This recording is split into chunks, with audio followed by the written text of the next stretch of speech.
Reverends podcast. My name is Dan. I'm joined with my co-hosts Drew Martin and my big brother Joel Chandran, also known as the Coach. Why don't we start with you, Drew? How you doing? What's been going on in your life?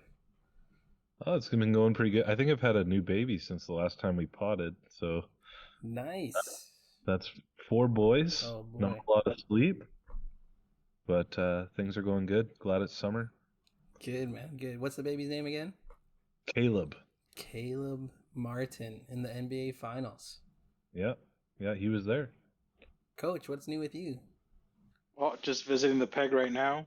Last couple of days here, wrapping up a wedding and fun week here. Got to see a lot of people, eat a lot of disgustingly good food, and probably packed on a few pounds, but good times all around. I'm not one of those people, though. No, not this time. I was told that he was going out to Selkirk on Sunday, but I guess he didn't make it out there. It Yeah, didn't. He heard I was doing a Pride series, so he stayed away. Part of the rainbow. Come on, guys. Well, I'm doing well as well, boys. Thanks for asking.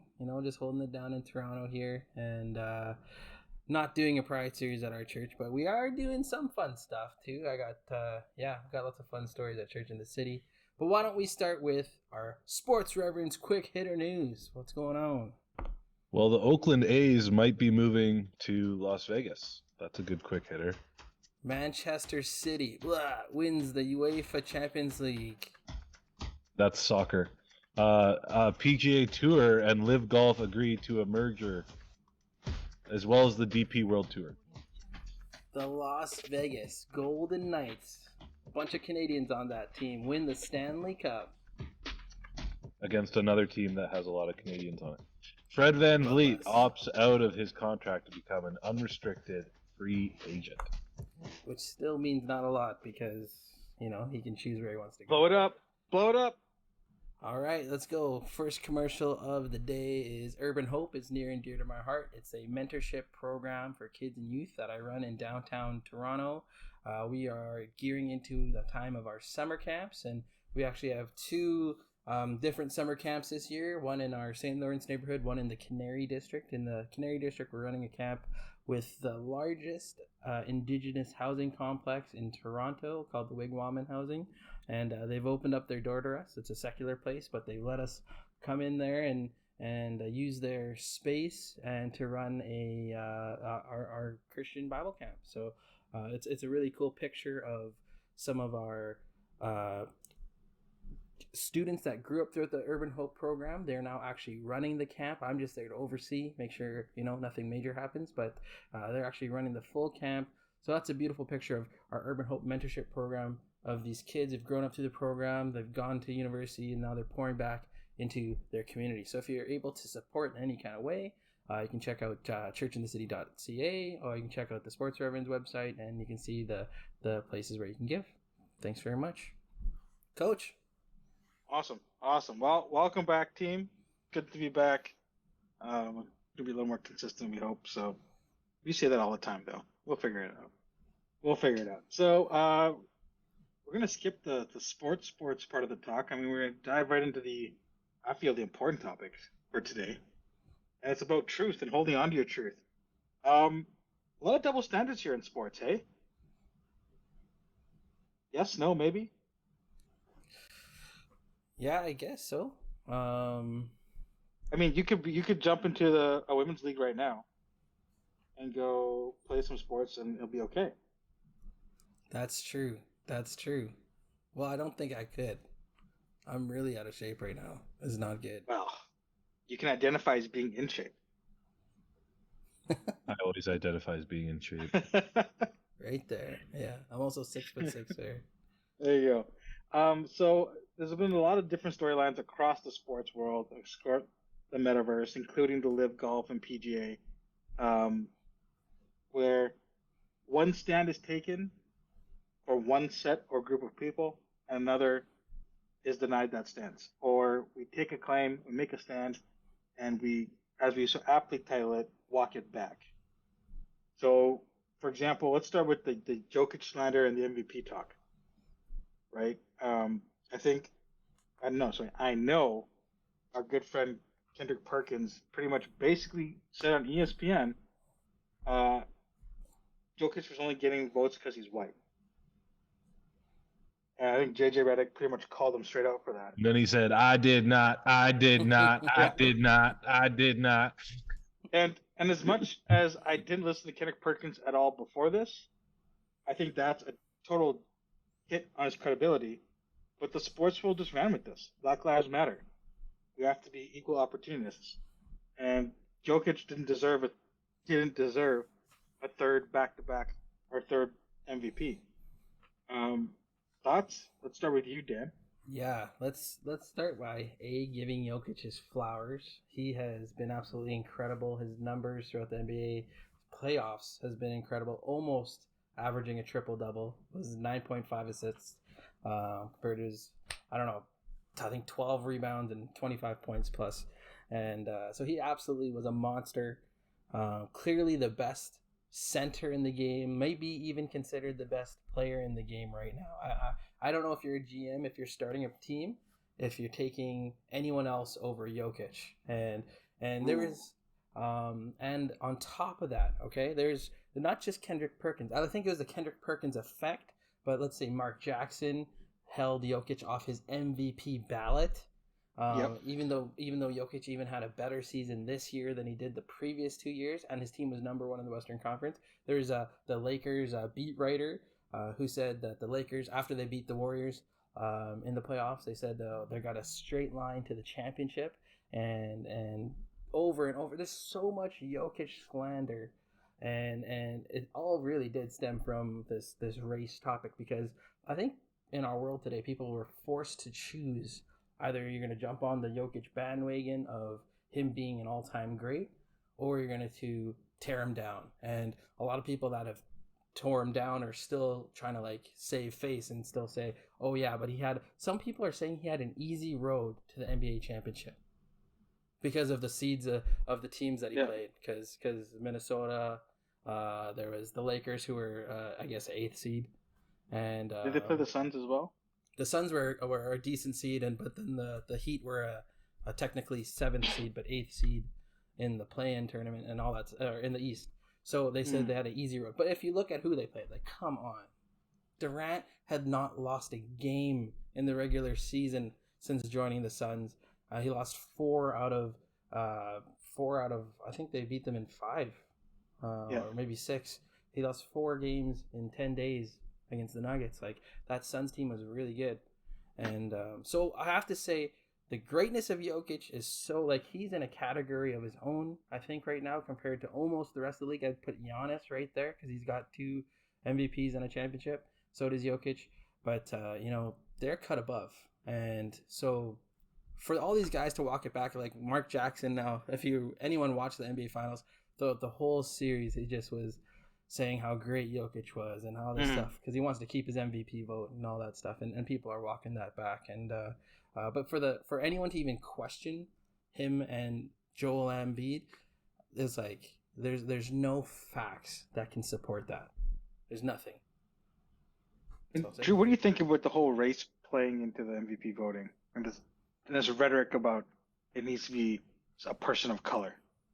Yeah, it's pretty silly considering,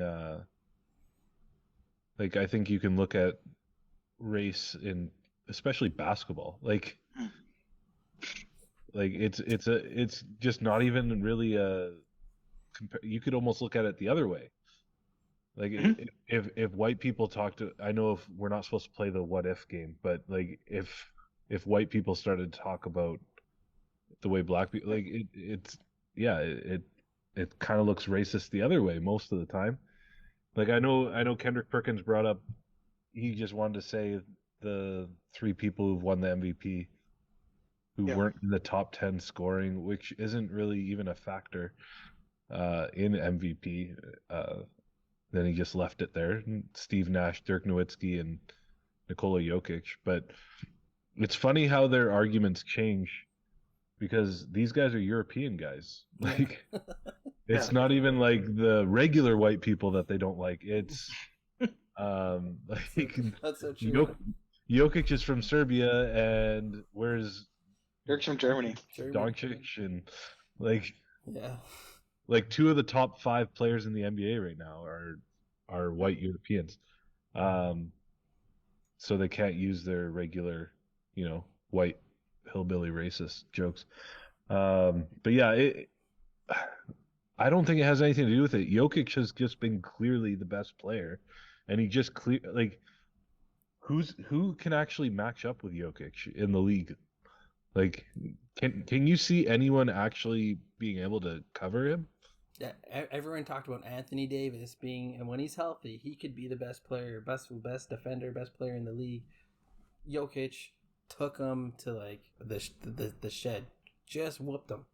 Well, and Miami didn't have an answer. Like, I don't understand why Miami kept switching on screens. Like, how often do you want to have Kyle Lowry be defending Jokic in the post? Like, I saw it time after time, and they didn't even go to him every time. They could do Jokic more. Yeah. But yeah, I just think it's so. Whenever they lose an argument, they need to bring the race car. Like, right. It just seems to be the wild card that they have to anytime they're behind in an argument, but it just doesn't work. And I commend JJ Redick for actually standing up. I know this a few months ago, but actually standing up and saying this is the problem. We're part of the problem right now, creating narratives that don't exist. Because the most valuable player award should be pretty objective, right? Like, you look at the stats, you look at who's most valuable to their team. You take Jokic off that team, they're not a number 1 seed, and they're not an NBA Finals team. And I'm not saying Embiid. Embiid, I think, was deserving of a. But their team wasn't good. Yeah, for sure, and he deserved to be in the conversation for MVP too. And I'm fine with him winning the MVP. It's just a slander that came with it with Jokic, because I think they were pretty neck and neck numbers wise, and all that stuff. But why did they tear him down? Yeah, absolutely. And Embiid had a tough start to the year, right? Jokic was more consistent over the time the whole season. Embiid came on strong at the latter half of the year. Has a lot of recency bias, and people tried to say, "Oh, it's the same thing when Jordan lost to Karl Malone with the voter fatigue," but it's not. It's not at all, because Jordan dominated the league for such a long period of time, and I don't know how Karl Malone won.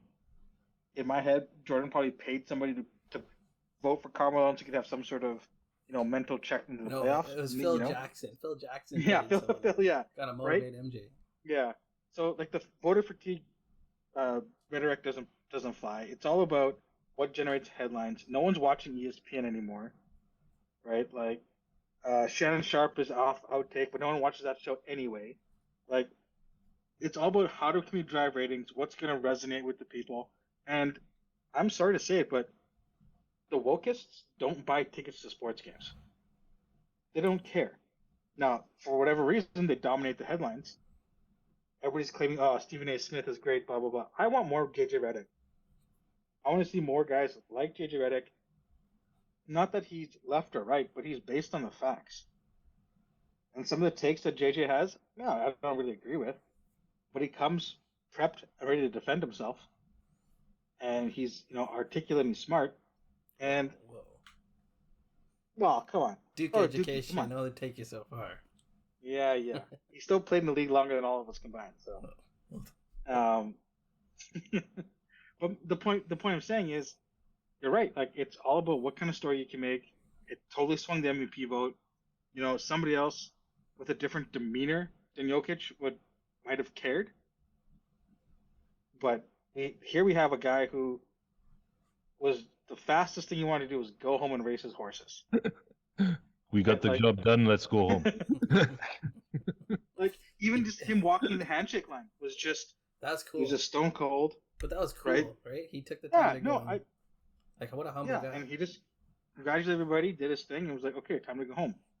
But it's the walking it back. We want to focus coming back to this. Is when you, like you truly said, when you prove people wrong based on facts, not just emotional, like yelling and screaming and whatever.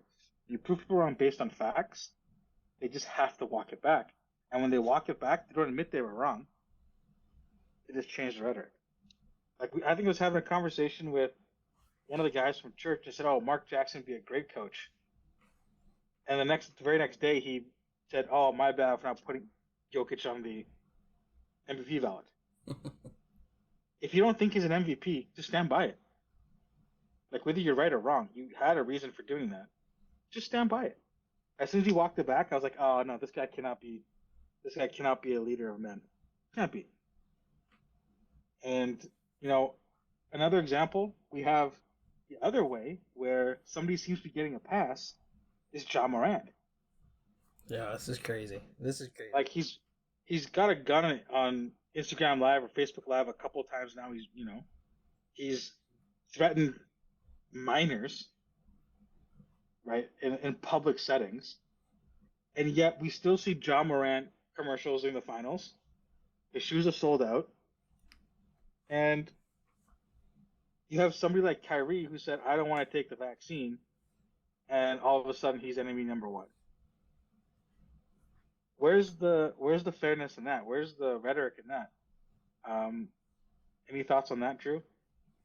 I think the NBA is invested in making Ja Morant. I think they're thinking he's one of the next faces of the league, right? So they need to. It's all about sales for the NBA. It's been like that for a while. It's all about the money, and Ja Morant is popular. Like, and Kyrie's sort of on the back end of his career. So I think it's easier to sort of throw him under the bus, so to speak. Yeah.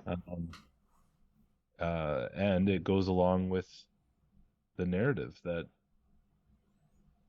the NBA sort of, I don't know if they want to portray, but it's what sells. It's what sells for them, right? We talk about sex sells. Well, basketball players being gangsters sells in the NBA. Yeah, we got the effect that Ja has on the youth. It's like I get to see it firsthand. I literally get to see it firsthand where all these kids, they want to be Ja. They want to act like Ja. They want to do what Ja is doing. And after he gets all this notoriety of being so stupid, it's gone even further. And I don't think he even realizes the impact that he has. And because this is actually like the fourth time he's had an issue. He's had one on the loading dock. He had the one where he got caught and Adam Silver gave him a slap on the wrist for 8 games. And he had one other, I think it was like, I think it was in Toronto with the drive-by in the bus. There's like a laser pointer or something like that. No, Indiana. Or Indiana. There you go. And so this is like the 4th time. And what are they going to do, right? Like, even if they give him 20 games, 40 games, like, that's just, he plays only 50 games a season anyway. The NBA has everyone load manages now anyhow. So what is that really going to do for him? And he's just going to be well rested as they fight for an 8th playoff spot. So I don't know. I think it's just completely insane how this is celebrated, this is promoted. There's no real consequences for this kind of acting, and I'm telling you firsthand, like, youth in my neighborhood walking around with that kind of pistols thinking they're cool is a real thing. And that's happening in front of our eyes. They're saying, "I'm Ja." They literally say that. And that's the effect he's had. So, well, it's funny because he's the guy from 8 Mile. Yeah. The fake wannabe gangster. That's right. Like, if you want to be Ja, you're gonna go to school, you're gonna study, you're gonna work hard in your game, and go to college. He's not a gangster. And again, people who grow up that lifestyle, I don't know anything about it, but I know somebody is fake when I see it. We've all met fake tough guys, right? Ja Morant looks like a fake tough guy, and I don't think he understands. He's still a kid, right? He doesn't get it. He clearly doesn't have anybody in his corner telling him to do the right thing. He's not Ray Lewis. But he's 24. He has a kid. Like, he's not that young. You know what I mean? Yeah, but I mean, he's got two parents at home, right? One of them looks like Usher. He has no one in his corner telling him, "Hey, you're being a dum dum." In more explicit terms. You think at 24 with millions of dollars you can listen to your mom and dad? No. Well, no, and I think it's partially due to the culture built of that team in Memphis. Like that's a really young team with no real, like, who's the veteran leader on that team? Like, is Ja the veteran leader? Steven Adams, and he the day before he went to that strip club and was the first time he got caught. Steven Adams told his team, "It's getting time for playoff time. Cut all the garbage. You guys better keep it together." And he's out at 2 a.m. going to the strip club, flashing guns. So even having that veteran presence, like, what did it do? It only goes so far, right? It's up to you as a professional. Like, you guys are professionals in your workday. I have to preach on Sunday, right? You may stay up to 2 a.m. finishing your sermon, or Drew may copy his dad's, but you're putting in the work because you have to put a finished product on Sunday morning. There's no like, oh, I slept in, I'm going to be late. None of that matters, right? Because you have to come out and be professional, right? You both have strong people in your corner who would say, "What are you doing if you didn't show up and didn't do your job correctly?" Well, right? And I think it's also this idea. Every young athlete has this idea that they're going to play forever too, right? Like that. Yeah, this invincible. is never ending, invincible. Yeah. But I bet when his time's up, he's going to look back on these years and say, what did I wasted? Yeah. I remember watching the documentary on what was it, Doc and Daryl Strawberry and Doc Good, the two players from the Mets in '86, and both had their drug problems and rehab, but both could have been Hall of Fame players. Easy. But wasted away their early years with living the party lifestyle, and they both regret it to this day. Yeah, you're given a short amount of time to do this in professional sports, and your legacy is what's really going to be anybody's going to care about.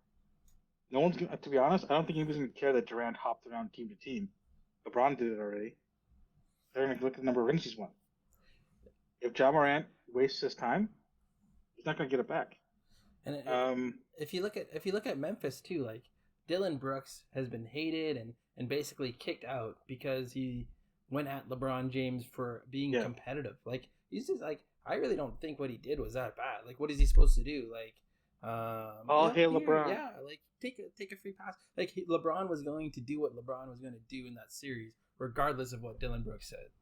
So I think as a giant scapegoat, I think it starts with Ja Morant not being a true leader, and he's got to learn how to lead a team, as you said, being a leader of men, and it's got to start somewhere like that. So, yeah, agreed. I think, again, it's all about the storylines. It's all about how you fit into what the NBA culture wants, right? You look at Jonathan Isaac. He started his own brand of counterculture, non-wokeism clothes. He stood up for the anthem. No one's really, paying him any attention. He's still a great player.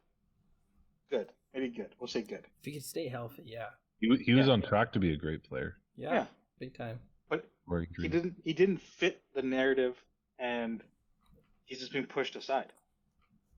Right? So you see that, and it happens through all sorts of professions, but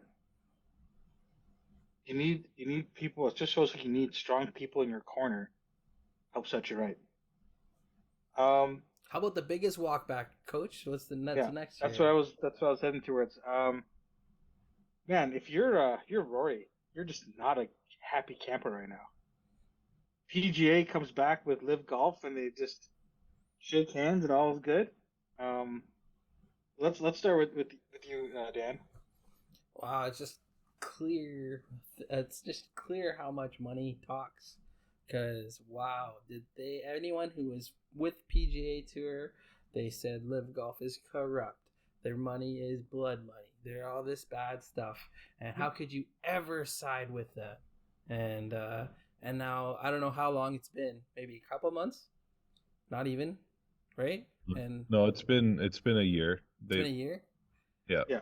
But a year, yeah. 1 year, and all that's been totally forgotten, and money just rules all.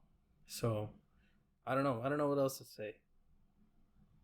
Well, the thing is, like, this was inevitable to happen. I'm surprised at the speed that it did happen because it came out of nowhere. Everyone was caught off guard when this announcement came.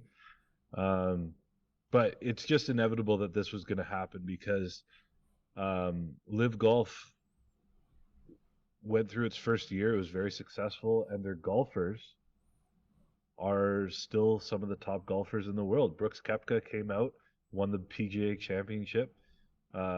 He's on track to catch Tiger in the amount of majors. He has the same amount of majors at the same age. And Phil Mickelson actually had a good round today at the U.S. Open. Like, these guys, I actually have a different take than most people. Like, I was totally fine with what Live Golf did. Money's corrupt any way you look at it. Like, seriously, like, most teams wear Nike jerseys. Like, where do you think those are made? I think it's actually hypocritical to judge the Live players of the PGA Tour players wearing all this. Like, they're all sponsored by these companies that are run with blood money too. 100%. Like, and I think now they're just feeling embarrassed. Like, I actually feel bad for Rory and Tiger. Tiger turned down almost $1 billion. That's what Live Golf offered him, and now Phil's coming back with his $200 million, and Brooks Koepka's coming back and saying, "See you next week at the Travelers Championship." Because, yeah, I actually love it. I love that the Live golfers are coming back. And I think PGA players, the ones that stayed loyal, also need to thank the Live players, because these $1 million purses that they're now getting for these random tournaments, like Nick Taylor won $1.6 million at the Canadian Open. He wouldn't be getting that without Live. And I agree with you. I think the whole Live Golf thing, stroke of genius by Greg Norman. Yeah, stroke of genius. And well, it's getting golf out of the dark ages, right? Like, like, let the guys wear shorts on the course. Like, seriously, it's 120 degrees Fahrenheit out there. And for me, I'm totally along with the hypocrisy thing, because everybody's complaining about sports washing and Qatar getting the World Cup, Russia getting the World Cup, Olympics going to China, and sports washing this, Saudi Arabia, blah, blah, blah, blah, blah. But when the events actually happen, no one cares. No one's boycotting it. We're all still buying Nike shoes. And, like, there's basketball camps in China where kids are getting beaten up because they're not doing the drill right. And here we are, Daryl Morey speaks out about China and gets shut down immediately. Yeah. LeBron James pretending to read one page of every single book. He has no idea what he's talking about. All these guys have just literal zero sense of the outside world. Like Steph Curry getting this big humanitarian award, yet complaining about the homeless people shelter being built outside of his house.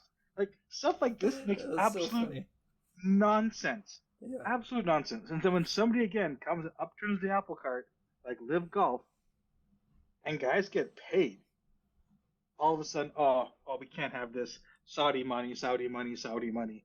Please, in the U.S., they're still importing Saudi oil. Right? You're still buying plastic stuff made from Saudi oil. Right? You're still importing stuff from China, which is a communist regime, which is literally murdering Uyghur Muslims in northern China. We can't talk about that because it doesn't fit the rhetoric. And it's the same walking back nonsense all across sports, brands, even politics. You can just pick it, you can name it. And there's all sorts of corruption, like Drew said. And it's really just doesn't fit the biblical theme at all. Right? The truth, when we talk about these things, is always in quotations. Whereas the truth that we know it in the Bible, we can't use quotations because it's the same and the same standard. And when you look at the standard and you start applying it in different areas, the the blinders come off pretty quickly, right? When there's an absolute truth in front of you, and you choose to say, okay, I'm going to follow this, it doesn't leave a lot of room for you to wiggle out of it and say, oh, but maybe I can do it this way. And I think that's something that we're just missing from all of this when we look at the lens of what's going on in the world. And well, like our world is, our world can't even decide if there is a right and a wrong right now, right?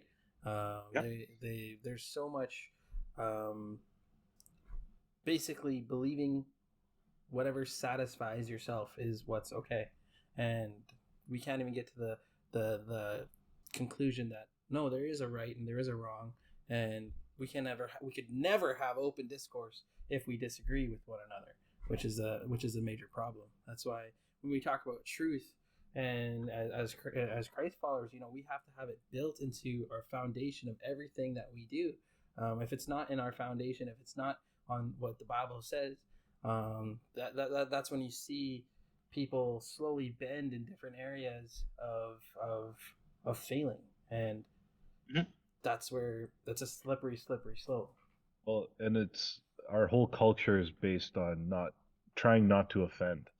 So you take a stand and you hear someone say, "Oh, that offends me." So you say, "Oh, that's not really what I meant. I meant something else." Yeah.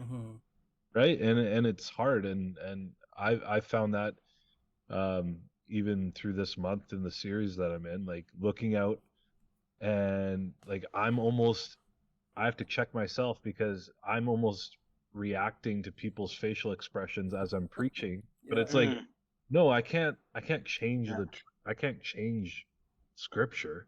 Like, and what I said on Sunday is I would be doing people a disservice if I sugarcoated what the Bible says about sin and hell, and this is life or death stuff. And if we don't tell people the truth, then we're damning people to hell. Have you had any pushback after any of your messages or anything like that throughout the week? Honestly, it's been mostly positive.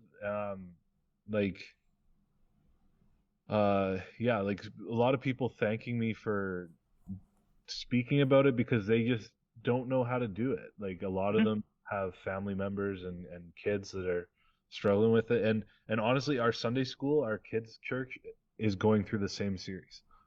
Obviously from a more kids perspective, but they're the ones being bombarded with all this nonsense, and because that's their whole thing is like if we can get them when they're young. Yep, the agenda is get them when they're young.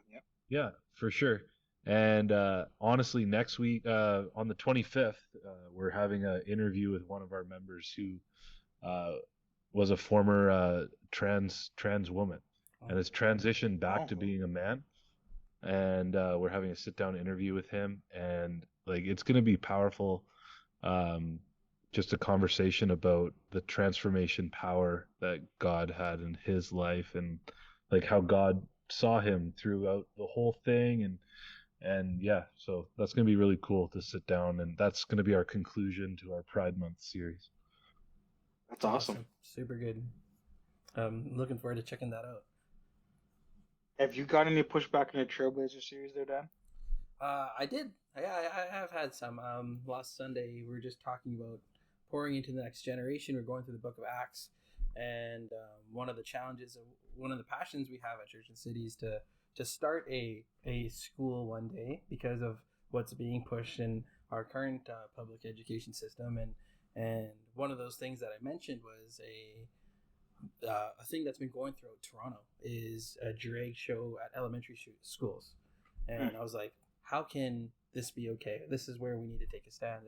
And it happened to be there was a couple that was there that was a lesbian couple, and they had some words for me after the service. But I think I was able to have some pretty good discourse with them, saying like, let's get to a point first of somewhere where we can agree.